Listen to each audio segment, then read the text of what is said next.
Halo, selamat pagi. Perkenalkan, nama saya Putu Livito Parsada Putra dengan NIM 0106012010-151. Dan pada hari ini saya akan mempresentasikan mengenai 30 Days Social Media Planning. Dan Instagram yang saya gunakan adalah @balimedia_visual. Dalam presentasi kali ini, saya akan membagi ke dalam 4 bagian. Yang pertama adalah perkenalan bisnis, yang kedua ada content type, yang ketiga ada insight, dan yang terakhir adalah conclusion. Sebelumnya, saya akan memperkenalkan apa itu Bali Media Visual. Jadi, Bali Media Visual itu adalah agensi yang menyediakan jasa desain konten sosial media bagi UMKM maupun perusahaan yang ingin membangun brand bisnisnya untuk meningkatkan awareness brandnya di sosial media.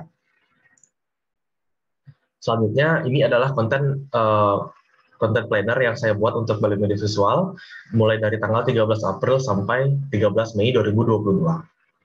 Saya membagi menjadi 5 key content. Yang pertama itu adalah konten tips and trick yang terdiri dari 3 konten untuk bulan ini. Yang kedua ada branding konten yang terdiri dari 2 konten. Lalu ada marketing konten yang saya membuat 2 konten. Lalu ada portofolio yang terdiri dari 3 konten. Dan yang terakhir adalah fleksibel konten atau konten yang dapat saya yang bebas.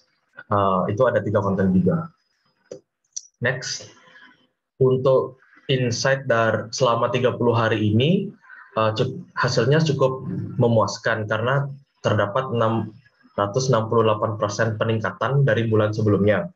Untuk reach account-nya itu sendiri terjadi peningkatan sebanyak 668%, yaitu sebanyak 1.507 account.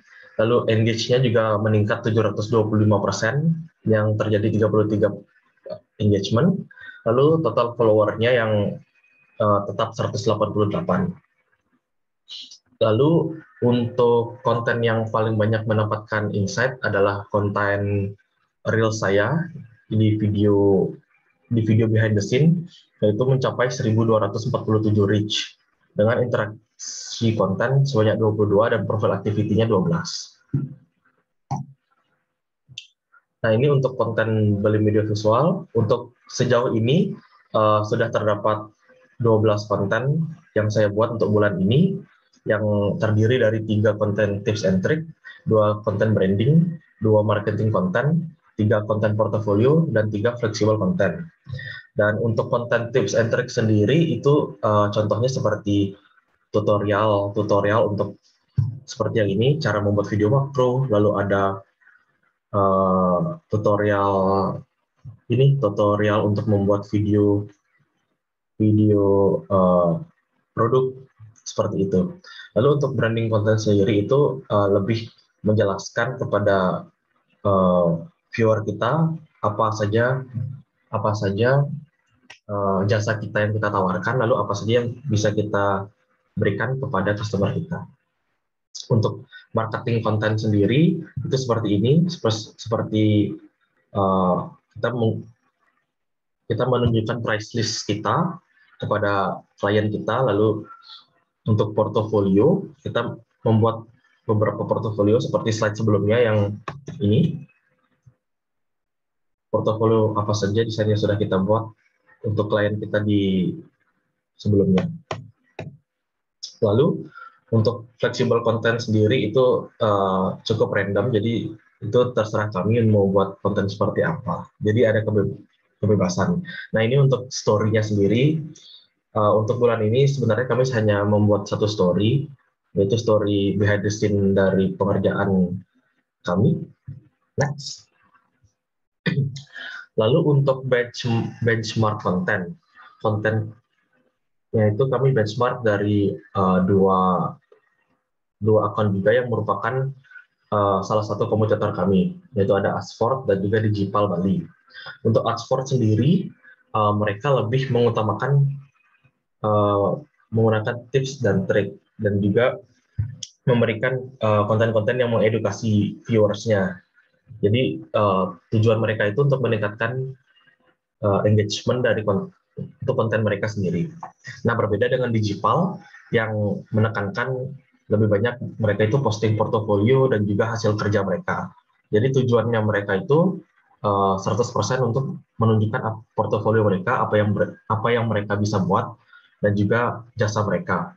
Sedangkan Adsport lebih mengutamakan engagement.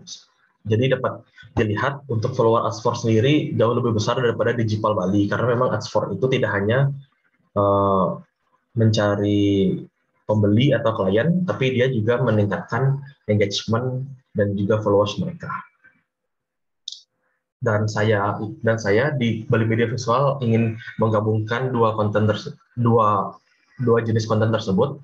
Jadi saya tidak hanya memberikan portofolio dan juga konten apa saja yang bisa diambil, konten apa saja yang diterima oleh klien kami, tetapi juga kami memberikan konten edukasi. Next. Jadi conclusion-nya, karena kami melihat untuk post reels kami itu mendapatkan engagement yang lebih besar dibandingkan post foto, kedepannya kami akan membuat konten reels yang lebih banyak dibandingkan konten foto. Dan juga ternyata menggunakan konten planner itu sangatlah membantu kami, karena sebelumnya itu kami melakukan posting itu secara random, jadi tidak ada planning, dan postingannya itu juga tidak terurus. Jadi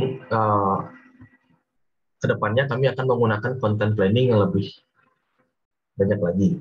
Dan untuk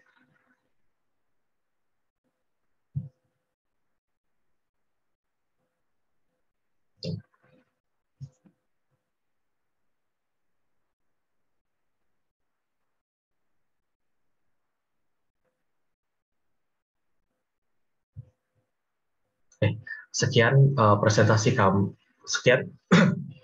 sekian presentasi saya pada hari ini. Mohon maaf bila ada kesalahan kata. Terima kasih.